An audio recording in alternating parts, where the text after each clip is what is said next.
Welcome to Season 2 of the Paper Talk podcast, where we have candid conversations with artists and industry leaders from around the world. Our goal is to share knowledge, connect our community, and elevate the artistry of our craft. Hi, I'm Jessie Chu. Hello, I am Quinn Nguyen, and we are the founders of the Paper Florist Collective. Hello, everybody. Welcome to Paper Talk. On this week's episode 45, we are speaking to Tiffany McIsaac of the Freedom Factory Toronto. So just some background information for you guys. I met Tiffany last year during a group exhibition at the Freedom Factory. It was called the Visual Arts Movement, and it was a group show. Tiffany approached me. I made an application. I showed at the show. There were about 60 artists also there as well. It was my first group show. It was amazing. It was just super exciting. Tiffany and her mother made the whole event really interesting, really comfortable for all of us new artists. It was located in Toronto at their gallery. I mean, I'll let Tiffany talk a little bit more about her gallery, but my personal experience was just such an eye-opening experience to be involved in the local art community in Toronto, to get to know these judges who work in the art community, to get to know Tiffany and her mother as well. It was an amazing show. I ended up being in the top 10, second. I placed second, which was really amazing for me as well. First, because it was my first show, but also having paper flowers kind of represent the art community and our own personal community as well. I think that was a really cool achievement. I think traditionally people think paper flowers are the, backdrop, things that you see maybe at craft shows, but it's not often that you see it as a mixed media sculpture at an art gallery. So it was actually a huge honor for me to be present there and to show what, our community is capable of. So I'm going to let Tiffany talk a little bit about her art gallery. So Tiffany. Hi. Tell us a little bit about the Freedom Factory Toronto. What's your philosophy behind it? How you run it, what you do for it, all those good things. Yeah, so the Freedom Factory is a no-commission art gallery in West Queen West. We believe that creativity is not a talent you're born with, it's a state of mind. And so when you're living life from a place of creativity, opportunities are endless. And the business actually started with a workshop called Creativity Unleashed. And it's all around that, using yoga and meditation and energy work to teach people how to tap into their creative energy. And we would go into corporate environments and teach people that creativity equals productivity, and just that it's important, whether you're a visual artist or an accountant or a teacher, you need creativity in your life. And so we started doing these workshops and simultaneously curating some group shows, and eventually the visual arts movement that you were in was born out of that. And then things just kept growing until we eventually had our own gallery. And so, artists who show with us get to keep 100% of their sales. We subsidize that by being an event space as well. So everything from influencer events to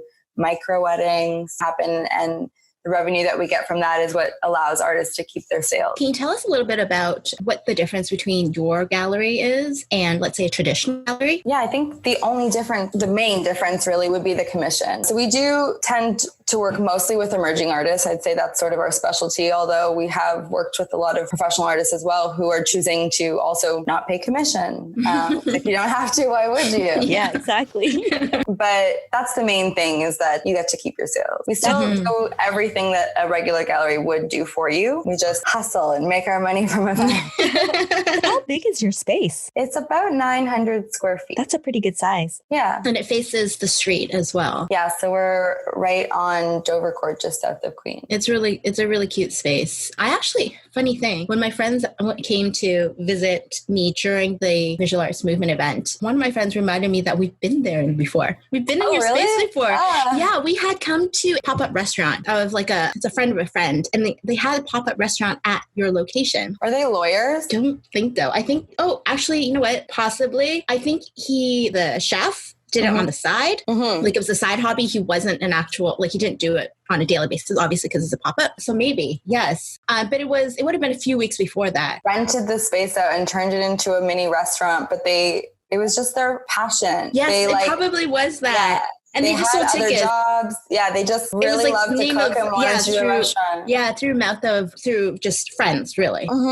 They didn't do any ads, fun. I don't think. Yeah, it was so interesting. I was like, oh yeah, it is a space. Obviously, I didn't notice it when I went in. I was like, oh, just like really focused on the artwork that was there. But when my friend came, she's like, yeah, I remember this location because it's a really interesting location, right? It's like really, it's in, it's really in the community. And it's kind of like, it staggers like the old and the new. Yeah. So I think that's why my friend remembered. But yeah, it's really cool. It faces the street. And so when you were walking by it, you can actually see everything that's going on. But I mean, while I was there, yeah, I mean, you hung everything for us. You like arranged everything. You sold tickets as well during the event. So I'm assuming that's how you recuperated some of your costs. There was a live band there as well. That's the only show that we actually charge to get in. All of our other shows are free, but that particular one, because we want to pay all of our performers. For sure. Yeah, for sure. I just thought it was really interesting in terms of the concept of supporting local artists, emerging artists and artists who really don't necessarily know how to get into a show or be shown at all. Just having that opportunity, knowing that process. And I think your gallery is so accessible. I think that's the word. It's accessible not only to artists, but also to buyers who want to buy beautiful art and support local artists. And I think that's really admirable, especially when traditional galleries can be very intimidating for emerging artists. Like I would have no idea where to go. And then also being in group shows, just having a taste of what it's like to have some of your work as opposed to, like instead of having a huge number of pieces being shown, just to kind of test out, is this my style? Is this what the art community is looking for? And then getting feedback, like getting direct feedback from judges that I've never been in any other shows, but having that opportunity to also talk to the art community members, essentially, right? Other members who have galleries or they run their own craft shows or part of art associations, having that kind of feedback and having a direct feedback to these individuals who evaluate your work and have frank discussions with you. You don't get those opportunities just by knocking on someone's door. You were able to provide that. So Tiffany, how did you find Jessie and invite her to this art movement? I probably found you on Instagram. I think it was on Instagram. Yeah. You messaged me on Instagram. That's like the great thing about this show. And it's kind of like how it was born was out of my own frustrations and remembering what it was like when I was starting out to show my own work. And I remember going for like drinks with friends that were showing or artists I had met during the show afterwards and like hearing everyone naturally just kind of complain about the frustrations of what it's like as an artist to start out. I was a social worker in a previous life. We all had previous life. Yeah, I know, so many previous lives. The social worker in me is like, well, let's not, like, I need to actually start something to fix this then, rather than just being frustrated. And so that's what we wanted to do, is create a show. So this one show that we do a year is juried. And so we pull in from different experts from around the city, whether they work for places like an arts foundation, sort of like resources for artists, or whether they own galleries or they're independent curators, people that can actually make a difference in your career. And then there's also the prizes. So you can win like solo shows in our space, other people's spaces. You can win money, you can win resources, like help with social media, content creation, that kind of stuff. But so that's the great thing when you actually are in that show, you have all those judges there and you can, like you said, like actually tap into all of their knowledge and get that feedback and have those discussions. But a lot of the artists that show in this visual arts movement, it is their first show. And I found a lot of them on social media. And it's something like, I'll see one piece that I love just by happenstance and message this person like, where did this, I remember the very first visual arts movement we did, I found one piece and messaged, his name was Nick Shinbin, messaged him saying like, this piece is incredible. Did you do it? Do you have more? Like you have to show with us. And he ended up winning the whole thing. Oh, wow. Again, his very first show for you was your first show, you second. It's like a lot of people just need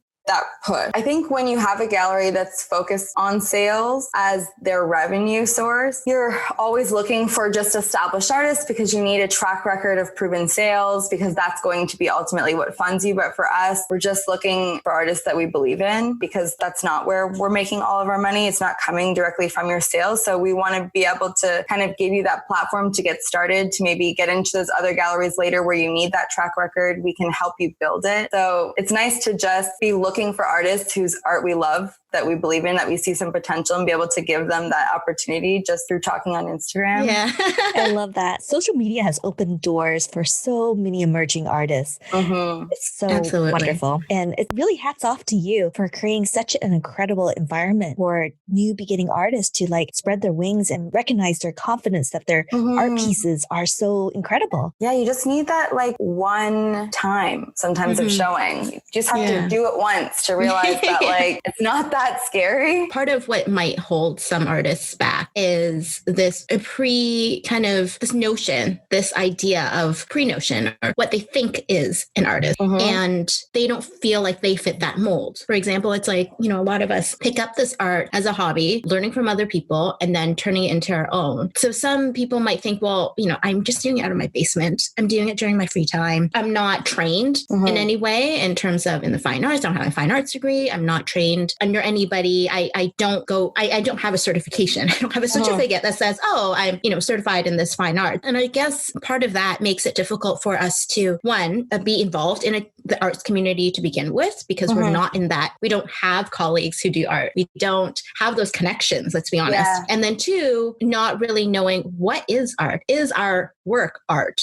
How does it compare to other people's arts? And then also, obviously also, how does the world view us and our work? Is it art? And so, I pose this question to you, and I think I've talked to you about it before, is, when you look for a new emerging artist, what do you look for? And I'm assuming it's not, I'm assuming it's can be subjective, but and this might be rhetorical as well, but, what is art to you?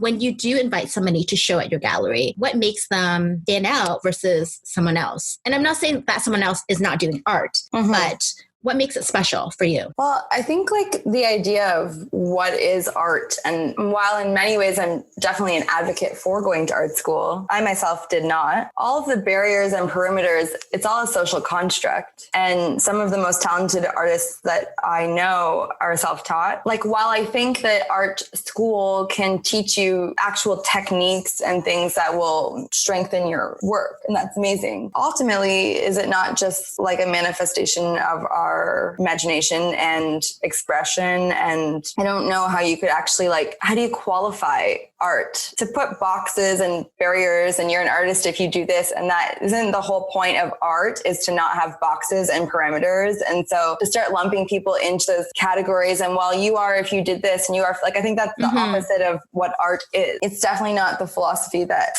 we have at the Freedom Factory. What I look for, obviously technical skill, that's amazing. I'm looking for someone with something to say, someone with a point of view. I also think that art is subjective. So some of the things, I once had someone drop off work, which in the submission I thought was like a framed piece or would be a framed piece. I kind of thought I was looking at some work in progress, and then it got dropped off, and it was literally just the work on ripped line pieces of paper, not framed.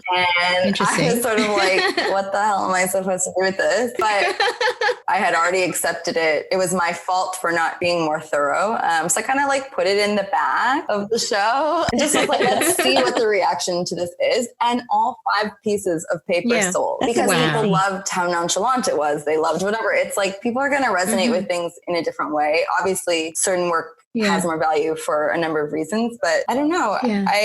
Do those surprise you?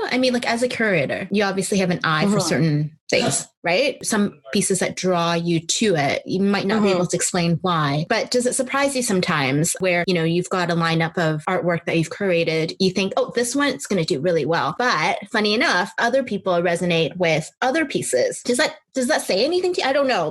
Does that say anything to you in terms of the trends too, or in terms of what aesthetic people tend to prefer? Or is it just kind of just this year, a group of people tend to like this type of artwork? I do find it is sort of this year, a group of people tend to like this kind of artwork. It's interesting. One of the shows that you really see it in is our Christmas show. We do an affordable art fair at Christmas. And I have a lot of returning artists for that show. And one year, an artist will do so well, I'll have to get them to bring me more work like 2 times because they're just selling out, because everyone that's coming through the doors wants that artist's work. The next year, that artist sells nothing and someone else has to bring me their work 2-3 times. Interesting. It's like this weird collective energy from the buyers of like everyone kind of being drawn to similar things. And right when I think I have it figured out as to why and what and how, it isn't. And so it's kind of like, there isn't necessarily a rhyme or reason to why things sell. And that's what I really try to talk to emerging artists about. Even my own work, the things that I love the most, I still own. And the pieces that I did that I was reluctant to show sold right away. And I don't know why. It's just whatever resonated with those people at the time. Part of me thinks it's also the universe letting me keep my favorite pieces. But it's also, you know, there's certain shows I've done with my own work where I sell nothing. And the next show I sell nothing. And the next show I sell nothing. And the next show I sell everything. You know, don't let sales discourage you. And then I have a lot of artists who want to start painting just because that thing sold. And then they get into this kind of like dangerous path of just seeking sales and not really painting from your heart. So I don't know. I think. Do you think there needs to be a story? I think I talked to you about this because some of the judges, when I say judges, it's just some art people believe there should be stories behind pieces. So let's say your flower, your arrangement, versus some judges thought that no, there didn't need to be any of that. It's just a feeling. It's just the colors or it's just a style. What are your thoughts on that? I don't think there needs to be anything. I think if like what you're creating is actually coming from a place that has a story and something that you want to say and express it, then great. But sometimes we're creating just literally as like a visceral response to something that we're feeling. And it's just what comes out at the time. And I think being in that flow state where things are just coming and you're creating is so important, and just let that happen rather than trying to control a narrative. How would an artist approach an art gallery? What are the process and how many art pieces do they need to have to showcase and show value to a curator that they're the right fit for a particular gallery? For us, if you're looking to have a solo exhibition with us, you can contact us at any time and we'll kind of go from there. We've had shows with 6 pieces. We've had shows with 80 pieces. So I don't think there needs to be a certain amount. It's sort of, do you have the work to convey whatever message you're trying to convey with regards to a solo exhibition? Not that there needs to necessarily be a story behind every piece, but that you're conveying who you are as an artist and getting across what you want to say with your art, whatever that looks like. So if you can do that in 6 pieces, amazing. If you need 80 to do that, then that's great too. And then in terms of our group shows, we put out calls for submission, and most galleries, if you go on their website, you can see also where they have open calls listed. And that's where they're telling you exactly what they're looking for and exactly how they want you to apply. So for different shows, it looks different, but it will give you the submission guidelines and outline, we want to know this about you. We want you to send us the following information, following photos in this format. One thing I will say to emerging artists is please read that carefully. And I think if you want to be a professional artist, then ultimately like be professional, treat it the same way you would if you were applying for a job. And so whatever the, insurance company or whatever agency you'd be applying for, when they say we need these things in your application, like treat submitting for a show as seriously as that, because it really helps me as a curator sort of go through and saves a lot of time asking for information later and just makes you look as professional as possible. To be honest, like I've turned away some of the best artists in terms of their work because either they're divas or they're unprofessional or I can't get what I need from them. And like, it's not worth it at the end of the day because I really don't think talent is rare. I think the internet has shown us that talent is not rare. There's so many amazing talented artists out there. And so one of the ways you can set yourself apart is to actually like read and follow instructions, make the curator's life easier. But I don't typically respond to artists just sending me their work because I'm too busy. Like I can't really remember you later necessarily. No, that's understanding. Yeah. That's why you have calls, right? But I do often find myself like searching, if I have a show and I know I'm trying to get this particular thing, I often will be like, I reached out to Jessie, I think you work for this show.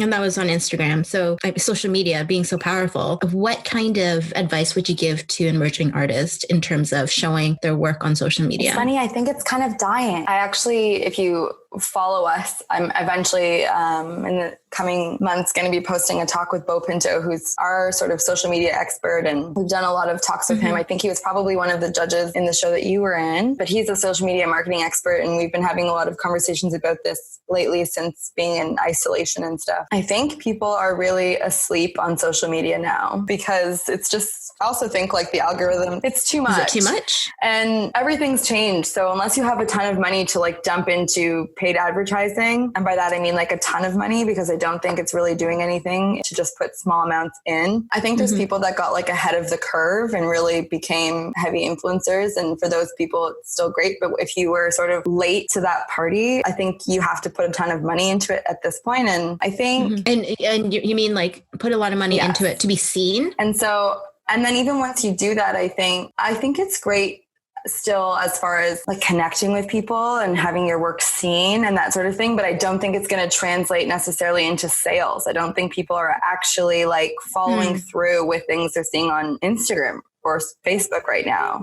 I feel like it's switched over to Pinterest. So if anybody's looking to sell their products, it's curating your Pinterest board in the right way and knowing who your avatar, your customer avatar is. I think that's the biggest key on getting the sales. But for an art gallery, it's completely different. How would you, I guess the question is, if we have, I believe we have several florist artists in our industry that really want to knock on that fine art door. What's the best way to get noticed besides using your social media platform, using the right hashtag? Do you approach your local art gallery? Do you approach a national art gallery? How do you prepare yourself to present yourself in the best possible light to get their attention? I definitely think apply. Like, you know, I have people ask me all the time, can I apply with this? Like, why not? I mean, I think that, you know, Jessie's a great example where she won. Like, people loved it. And that was going against oil landscape paintings and fine art. And so it's like, I think people want to see something different and unique. And honestly, it blew my mind when you actually started to look at these flowers where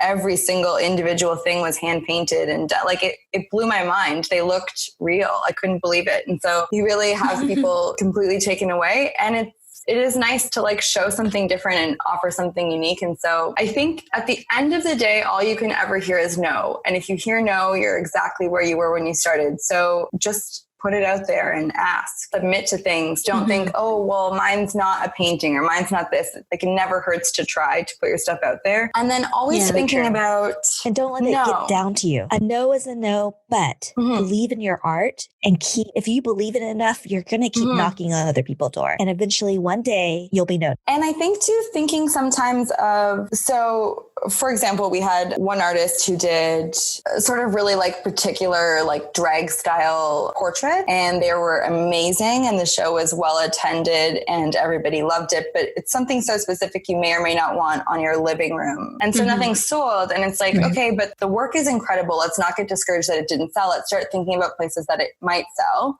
And so, you know, it was like, take this stuff to a cosmetic surgeon's office in the village, and maybe they want it for their waiting room. And sure enough, like it sold and they got a ton of commission work out of it. And so it's like sometimes thinking, who can you partner with? Where else can you take this? So yeah, I guess thinking about like alternative, you know, maybe you're getting your stuff out there by contacting like stagers in terms of flowers, like just getting creative, you know, like maybe there's a big brand that you partner with. Jessie and I, we've talked about that before with the flowers and like stuff that's like, oh, I should tell you my story. Okay. Unfortunately, because of this pandemic, it's been on hold, but I don't know if you remember, but what I told you was it wasn't even just showing at somewhere. It was being exposed to a community of people who were interested in art. And I came across somebody who was there to support his friend who was showing beside me. He saw my work, posted my work on his Instagram stories. His ex contacted him and said, who is this person? I need to meet her. I need to work with her on, because he's an event coordinator for a really big luxury brand. And I'm not going to say it yet because nothing's been confirmed, but the whole purpose of my story is you don't know who you're going to, who's going to see your work. You don't know who you're going to meet. And it wasn't, you know, that luxury brand person wasn't there, but he saw somebody, his ex or whoever, post something, asked about it, and that's how we got connected. So you don't know. It's just kind of putting yourself out there and seeing putting yourself out there to a group of people who are interested in art, who appreciate art. And you don't know, maybe they don't like your work this time, but the next time you show, they love your work. So so that's my little story. That's always what I say. Like, even if you're not sure you want to do shows on the long term, it's a great way to just get to know your local art community. That's the great thing about showing your work too, is that even if you don't necessarily sell something, a lot of opportunities can come from it, as far as like maybe somebody commissions you to do something else.